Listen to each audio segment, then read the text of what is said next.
Inabot ng halos 11 oras ang pango-hostage ni Senior Inspector Rolando Mendoza sa mga turistang taga Hong Kong at 3 Pinoy na sakay ng isang tourist bus. Pigil hininga po ang lahat sa bawat eksena sa grandstand at ating balikan ang mga pangyayari na humantong sa madugong pagwawakas ng hostage drama. Napapatrol Ryan Chua.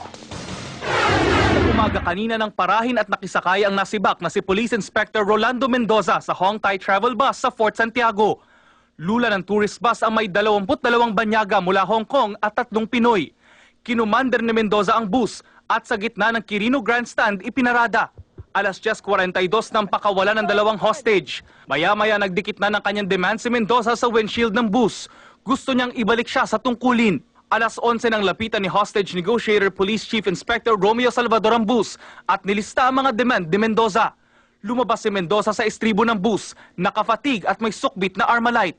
Alas 12:30, pinalaya ang 3 pang biktima. Isang galon din ang ipinadala sa mga negosyador para lagyan ng gasolina. Humingi na rin ng pagkain ng hostage taker. 1:40, pinalaya ang 73-year-old na biktimang si Lee C.Q. Nagpaskil naman ng papel sa pinto ng bus si Mendoza. Tila isa itong ultimatum pagsapit ng alas 3 ng hapon. Alas 2:20, pinalaya ang Pinoy photographer na si Rigor Cruz. Pasado alas 3, kinausap ng kapatid si Mendoza at kinumbinsi itong wag nang ituloy ang alas 3 na ultimatum. Huwag mo muna ituloy yung 3 PM deadlock. Extension tayo. Hindi, huwag muna, tol. Ipapaliwanag ko muna sa kanila yung sama ng loob natin pareho. Wala akong kasalanan, sir. Bandang alas 7 ng gabi, tinangkanang damputin ng kapatid ng hostage taker na si SPO2 Gregorio Mendoza at mga kamag-anak at dadalhin sa Camp Crame. Kahit nagpumiglas, nabitbit din si Mendoza. Makalipas ang ilang minuto, narinig ang 5 hanggang 6 na putok sa may bus. Maya-maya bahagyang umandar ang bus. Nakatakas ang driver na si Alberto Lubang at sinabing patay na ang lahat ng sakay ng bus. Patay na lahat! Patay na lahat! Ano sitwasyon sa loob? Dito na kumilos ang assault team at inatake ang bus. Binasag ng maso ang salamin at pinto. Pinaputokan naman ng mga pulis ang gulong ng bus. Nagtapon din ng tear gas sa mga pulis sa loob. Pero may narinig na ilang putok mula sa loob ng bus na pinaniniwalaang mula sa hostage taker. Pinasok ng SWAT at MPD ang bus pero umatras din dahil sa putok ng mga baril. Bandang alas 8:30 nagpaulan ng bala ang hostage taker. Sumunod dito na iulat na isang sibilyan ang natamaan ng ligaw na bala. Makalipas ang ilang minuto, narinig ang sunod-sunod na palitan ng putok. Isang katawan na nakahandusay sa pintuan ng bus na pinaniniwalaang ang hostage taker na si Mendoza. Nilapitan ng mga pulis at SWAT ang lalaki para matiyak na wala itong pampasabog. Matapos i-clear ang lugar, dumating na ang medical team. Alas 8:45 ng gabi, matapos ang halos 11 oras na hostage taking, nakalabas ng buhay ang ilang biktima mula sa bus. Pero may ilan ding hostage na binitbit ng pulis at rescue team dahil sa mga tinamong sugat. Ryan Chua, Patrol ng Pilipino.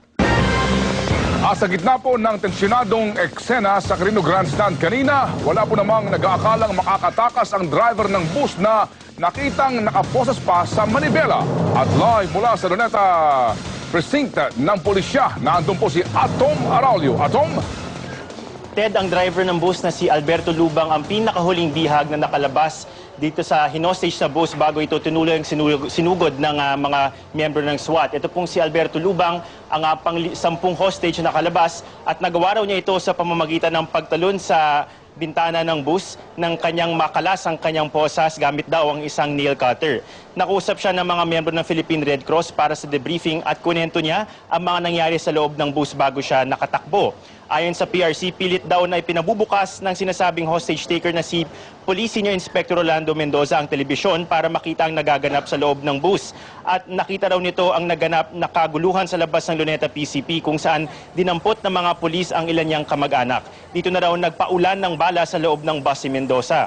Nakita pa raw ng driver ang dugo ang katawan ng isang hostage na humarang sa estribo ng bus bago siya tumakas, kaya naman daw ang ginamit ng escape route ay yung mismong bintana ng bus. Dagdag pa ng Philippine Red Cross, halata daw na traumatized itong si Lubang dahil ang una niyang binitawang mga salita matapos makatakas ay patay na ang lahat. Kani-kanina lamang ay inilabas na ng Luneta PCP si Lubang pero hindi na ito nagpa-interview sa media. Dagdag pang impormasyon mula sa Philippine Red Cross, di bababa sa 5 hostage ang kumpirmadong buhay at naisugod sa ospital. Meron din daw mga sugatan pero hindi pa malinaw kung gaano kalala ang mga natamong sugat nitong mga hostage na nasugatan. Yan muna ang latest mula dito sa Luneta PCP. Balik sa iyo, Ted. Atong paliwanag lamang kung paano nakatakas yung driver doon sa kanyang posas sa kanyang kamay sa manibela. Ted, hindi pa malinaw doon sa ating nakausap sa PRC kung anong klaseng posas nga yung ginamit dito kay Alberto Lubang, kung ito ba ay bakal o ito ay yung tinatawag na parang wraps lamang na posibleng hindi gawa sa bakal. Pero ang kwento daw nitong driver na si Lubang sa mga PRC na ang ginamit daw niya ay isang nail cutter na nagkataong nasa kanyang possession noong time na yon at posibleng nagupit niya kung ito hindi gawa sa bakal yung nakatali sa kanyang wrist o kaya ay nasungkit niya itong lock. Pero Ted, linilinaw ko lang, nag-speculate lang tayo dito, hindi pa natin alam kung paano talaga nakatakas o nakalas nitong si Lubang yung kanyang mga posas at naging dahilan ng kanyang pagtalon sa labas ng bintana ng bus. Ted? Salamat sa iyo, Tom Araulio.